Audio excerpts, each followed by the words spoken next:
So you're not like, oh, too much salt is bad for you.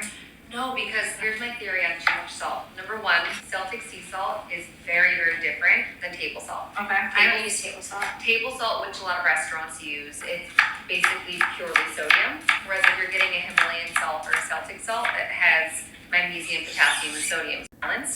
To start with, table salt is sodium chloride, which is approximately 40% sodium.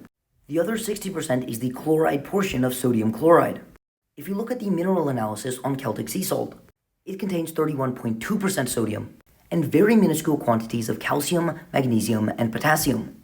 If we do some math, if you consumed 10 grams of Celtic salt, which might make your food a little bit too salty, you would be consuming more than your RDA for sodium and chloride.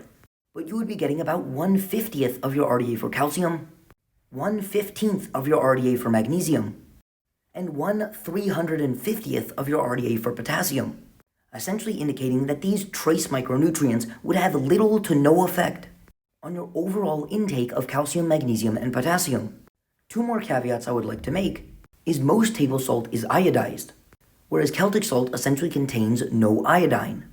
Iodine deficiency is one of the main causes for things such as mental retardation in children, goiters, and hypothyroidism.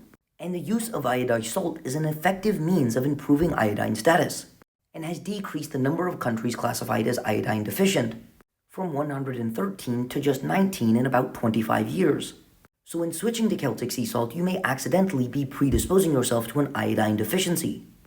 Secondly, 8 ounces of Celtic sea salt will cost you $10, whereas 26 ounces of iodized salt will cost you 67 cents, meaning the price of this, compared to the price of this, is probably not worth the very trivial concentrations of calcium, magnesium, and potassium, and a reduction in iodine.